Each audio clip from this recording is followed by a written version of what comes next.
my Dowdall Dolphins.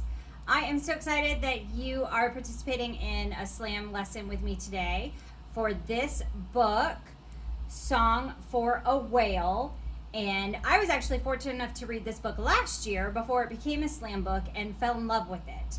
So the main character, Iris, is deaf, and she discovers something special about a whale and a connection that she has in that they can't communicate with outsiders, with other people.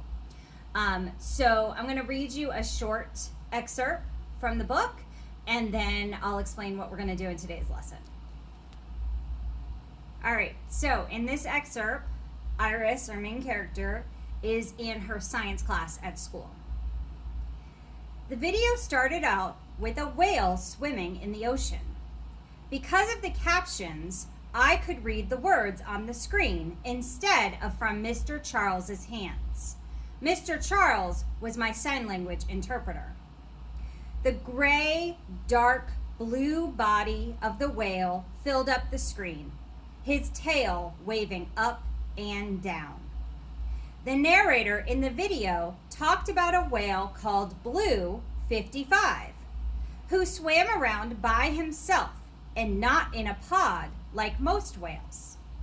As far as anyone knew, it had always been that way. He didn't have any friends or a family to swim with or talk to.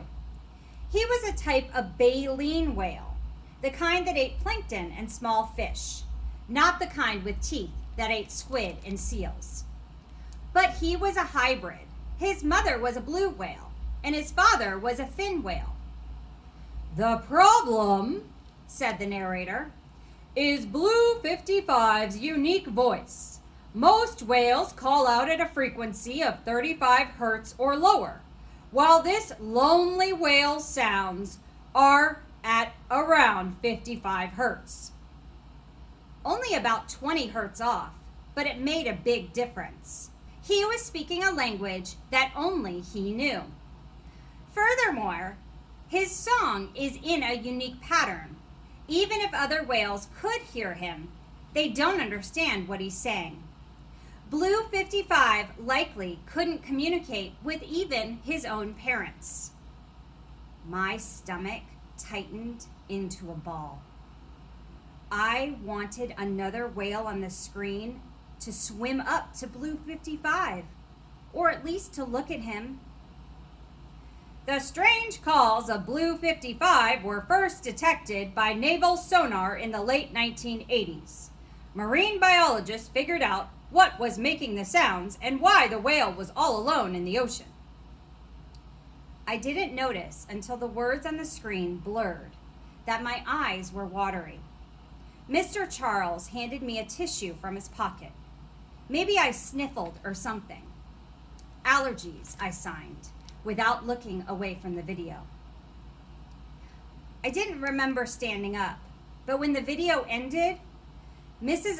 Alma Mia started talking. I had to look down to see Mr. Charles. Everyone's eyes were on me as I slid back into my chair. My textbook was on the floor. I must have knocked it off my desk when I stood up. I left it at my feet. Can you imagine that? My science teacher asked. Swimming around all those years, unable to communicate with anyone? Yes, I thought. Yes, I could imagine exactly that. Blue 55 didn't have a pod of friends or a family who spoke his language, but he still sang. He was calling, and no one heard him. So, this is the book, Song for a Whale, in which Iris, who again is deaf, helps Blue 55 to communicate and so that he can find other whales that understand his song. If you are interested in this book, of course, come check it out at the library, or you can get it on Access 360. So for today's lesson, you are going to do some additional readings to find out about animal communication. So as you read, you will complete a chart about the different ways animals communicate and try to figure out why they use these methods of communication. All right, friends, I'm so glad that you're here to do this lesson with me today, and I hope you have